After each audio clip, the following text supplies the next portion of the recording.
নমস্কার বন্ধুরা, তো আজকের আমি চলে এসেছি একটি খুব সুন্দর আর সুস্বাদু রেসিপি নিয়ে। তো সামনেই আসছে জন্মাষ্টমী, তা জন্মাষ্টমীতে আমরা সব বাড়িতেই কম বেশি করে এই রেসিপিটা রান্না করে গোপাল ঠাকুরকে উৎসর্গ করি। তো আজকের যে রেসিপিটা হলো ছানার পায়েস। তো ছানার পায়েস আপনারা অনেকেই অনেক রকম ভাবে করে থাকেন। তো আমি আজকে যে পদ্ধতিতে করব ছানার পায়েসটা, যে জিনিসটার জন্য একটু টেস্টটা অন্যরকম মানে আর একটু সুন্দর হবে, সেটা কি সেটা আমি রান্নার মাঝখানে আপনাদেরকে বলে দেবো। আপনারা দেখতে থাকুন। তো চলুন ভিডিওটা আজকে শুরু করি। আমি রাজশ্রী, আপনারা দেখছেন রাজশ্রী হেসেল। তো চ্যানেলটিকে ভালো লাগলে তো সাবস্ক্রাইব করে পাশে থাকা বেল আইকনটি প্রেস করে আমার পাশে থাকবেন। আর যদি ভালো লেগে থাকে তো একটা লাইক করবেন আর কমেন্টস করবেন অবশ্যই। যদি ভালো লাগে তো ভালো কমেন্টসও করবেন, আর যদি কিছু ভুলভ্রান্তি হয় তাহলেও কমেন্টস করে জানাবেন, আমি শুধরে নেওয়ার চেষ্টা করবো সেটাকে। তো চলুন ভিডিওটাকে এবার শুরু করি। এবার কড়াইটা বসালাম গ্যাসে।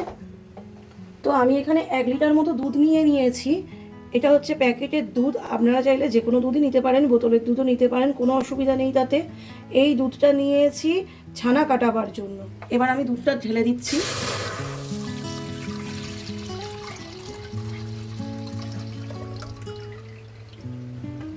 এবারে এই বাটিতেই আমি 250 ml মতো জল নিয়ে নেব দুধে ঢালার জন্য।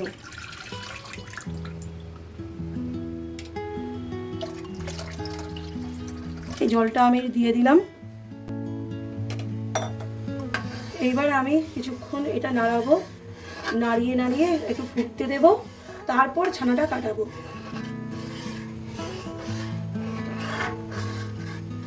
যতক্ষণ দুধ গরম ততক্ষণে আমি একটুখানি উষ্ণ গরম জল এই পেস্তাটার মধ্যে ঢেলে নিচ্ছি। কিছুক্ষণ ভেজানো থাকলে পরে পেস্তার খোসাটা ছাড়াতে অনেক সুবিধা হবে। এবার দুধটা যতক্ষণে ফুটছে ততক্ষণে আমি ভিনিগারটা রেডি করে নিচ্ছি ছানা কাটাবার জন্য। 30 ml মতো ভিনিগার দিয়ে দিচ্ছি। আর তারপরে পুরো র ভিনিগারটা দেবো না, একটু জল দিয়ে নেব। 60 ml মতো জল দিলাম, আর একবার 60 ml মতো জল দিয়ে নিচ্ছি। আপনারা যদি চান তাহলে ছানা কাটাবার পাউডার বা লেবু দিয়েও দুধটাকে কাটিয়ে নিতে পারেন। দুধটা এবার ফুটে গেছে, আমি এবার গ্যাসের ফ্লেমটাকে বন্ধ করছি। আমি এই ভিনিগারটাকে নিয়েছি, জলও দিয়ে দিয়েছি এর মধ্যে। তা আমি একটু একটু করে ঢালবো আর একটু একটু করে নাড়াবো, কিন্তু অবশ্যই আপনারা গ্যাসের ফ্লেমটাকে কিন্তু বন্ধ করে নেবেন। এবার ভিনিগারটা আমি একটু একটু করে ঢেলে দিচ্ছি আর একটু একটু করে নাড়াতে থাকছি।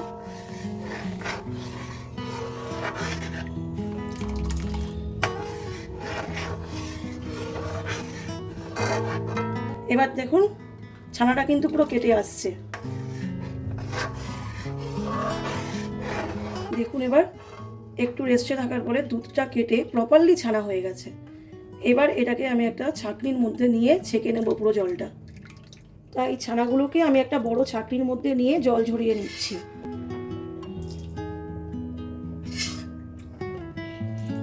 ছানাটা যতক্ষণ জল ঝরাতে দিয়েছি, জলটা একটু ছড়ুক, ততক্ষণে আমি অ্যালমন্ড নিয়েছি। অ্যালমন্ডটাকে একটু পিস পিস করে নেবো কিছুটা, এটা আমার পরে কাজে লাগবে।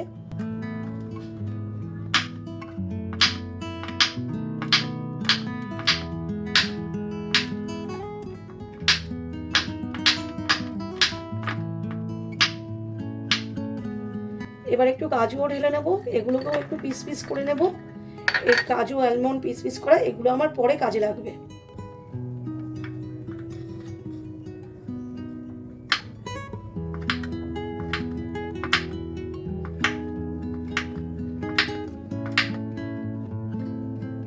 এবার আমি নর্মাল জলে ছানাটাকে 2-3 বার ধুয়ে নেব, কারণ পায়েস করার দুধটার মধ্যে যখন ছানাটা দেব তাতে দুধটা যাতে না কেটে যায়।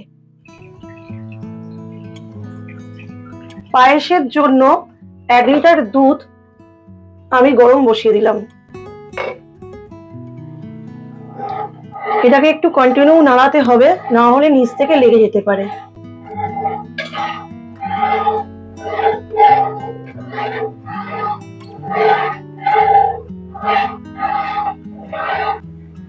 দুধটা দেখো পুরোপুরি গরম হয়ে গেছে, ধোঁয়াও উঠছে। এই ছানার পায়েসটা স্পেশাল হওয়ার কারণ যে দুটো উপকরণ, তার মধ্যে ফার্স্ট হলো এই গুঁড়ো দুধ। 10 টাকা দামের দুটো পাউচ আমি এর মধ্যে নিয়ে নিয়েছি। এর মধ্যে 2 চামচ উষ্ণ গরম দুধ আমি দিলাম।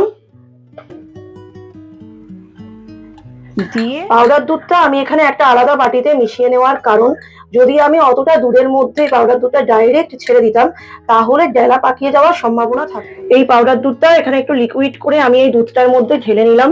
তা এই দুধটা যখন ঢালবেন তখন আপনারা গ্যাসের ফ্লেমটাকে একটু কমিয়ে রাখবেন। এবার দুধটা দেওয়ার পরে মিডিয়াম ফ্লেমে রেখে একটু নাড়িয়ে নেবেন ভালো করে, তাতে লিকুইড করা পাউডার দুধটা সুন্দরভাবে মিশে যাবে। এইবার আমি একটা ছোট বাটিতে চিনি নিয়ে নিলাম, 1 বাটি। বেশি চিনি নিইনি, তার কারণ হচ্ছে পাউডার দুধটা দিয়েছি তাই অলরেডি মিষ্টি হয়ে গেছে। আর আপনারা যদি একটু বেশি মিষ্টি খান আপনারা দিতেই পারেন। তো আমার এই ছানার পায়েসটার স্পেশাল হওয়ার জন্য যে সেকেন্ড উপকরণটি, সেটি হলো এই খোয়া ক্ষীর। আমি এখানে 100 গ্রাম মতো খোয়া ক্ষীর নিয়ে নিয়েছি। এবার আমি হাত দিয়ে প্রেস করে একটু আলতো করে গুঁড়ো করে নিচ্ছি পুরো খোয়া ক্ষীরটাকে। এই খোয়া ক্ষীরটাই কিন্তু এই ছানার পায়েসের স্বাদ দ্বিগুণ বাড়িয়ে দেবে এবং ঘন হতেও সাহায্য করবে। আমি পুরোটাই দিয়ে দিচ্ছি।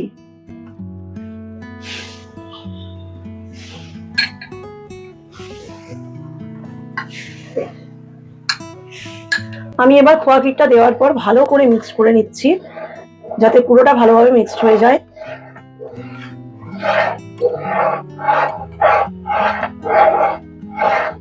দুধটা ফুটছে, তা আমি এখানে 3টে এলাচ নিয়ে নিয়েছি ফাটিয়ে। তো এই এলাচটা আমি দুধের মধ্যে দিয়ে দিচ্ছি। আপনারা চাইলে এলাচ গুঁড়োও দিয়ে দিতে পারেন। দেখুন উষ্ণ গরম জলে ভিজিয়ে রাখার জন্য পেস্তার খোসাটা কি সুন্দর ইজিলি ছেড়ে যাচ্ছে।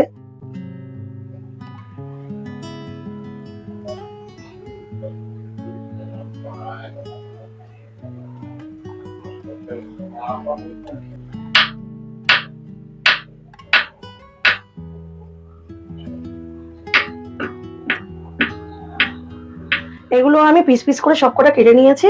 কেটে নিয়ে এবার একটু বাটিতে তুলে রাখছি, সাইড করে রেখে দেব, পরে এটা আমার কাজে লেগে যাবে। দুধটা ভালোভাবেই একটু নাড়িয়ে নিয়েছি। এরপর এইরকম ঠিক ঘনত্বে আমি ছানাটা দিয়ে দেব, না হলে পরে গিয়ে অসুবিধা হয়ে যাবে। আশা করি বুঝতে পারছেন দুধটা ঠিক কতটা ঘন হয়েছে। এবার আমি ছানাটা দিয়ে দেব। এই যে ছানাটা একটু হাত দিয়ে ভেঙে ভেঙে দিচ্ছি, তাতে একটুখানি এটাকে দুধের সঙ্গে মিশতে সুবিধা হবে।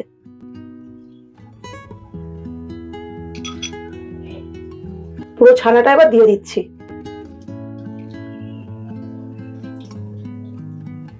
এবার একটু ফ্লেভার আনার জন্য আমি 1 চামচ গোলাপ জল এখানে অ্যাড করলাম।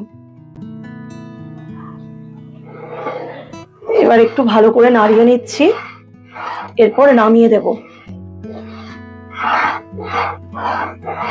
গোলাপ জল দেওয়ার পরে আরো 5 মিনিট হাই ফ্লেমে আমি একটু ফুটিয়ে নিলাম। এবার আমি গ্যাসের ফ্লেমটাকে অফ করে নামিয়ে দেব। এই যে এবার দেখো এইরকম থিকনেসে পায়েসটাকে আমি এরকম নামিয়ে নিলাম।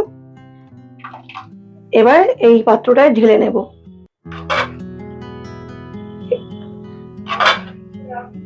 এটা পুরোটা এর মধ্যে এবার ঢেলে নেব এভাবেই।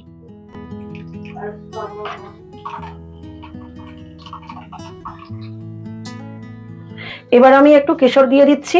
আমি একটু অল্প পরিমাণেই নিয়েছি যাতে গাঢ় রং বেশি না হয়ে যায়, আর অল্প হালকা সুন্দর কালারও আসবে আর ফ্লেভারও সুন্দর আসবে। কেশর দেওয়ার পরে আর গার্নিশিং করার জন্য আমি যে পিস পিস করে কেটে রেখেছিলাম আলমন্ড, কাজু আর পেস্তা বাদামটা, এটাকে এবার আমি দিয়ে দেব। এভাবে ছড়িয়ে দিচ্ছি, তাতে দেখতেও খুব সুন্দর লাগবে আর খেতেও খুব সুন্দর লাগবে।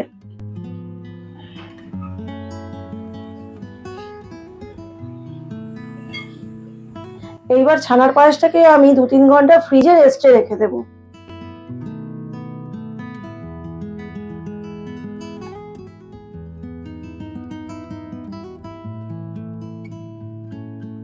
তো বন্ধুরা দেখো 3 ঘন্টা পর আবার ফিরে এসেছি।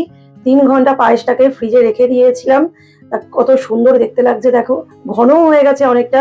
এই জন্যই আমি গ্যাস থেকে নামাবার সময় বলেছিলাম বেশি ঘন রাখতে নেই এই পায়েসটা, কারণ ফ্রিজে রাখার পর অলরেডি এটা ঘন হয়ে যাবে। তো বন্ধুরা, এই ছানার পায়েসটি কেমন লাগলো এই পদ্ধতিতে তা জানিও কমেন্টসে। আর চ্যানেলটিকে ভালো লেগে থাকলে তাহলে সাবস্ক্রাইব করো, আর পাশে থাকা বেল আইকনটাকে প্রেস করে আমাকে সাপোর্ট করো একটু, যাতে আমি আরো সুন্দর সুন্দর রেসিপি তোমাদেরকে দেখাতে পারি। আর লাইক শেয়ার করে দিও।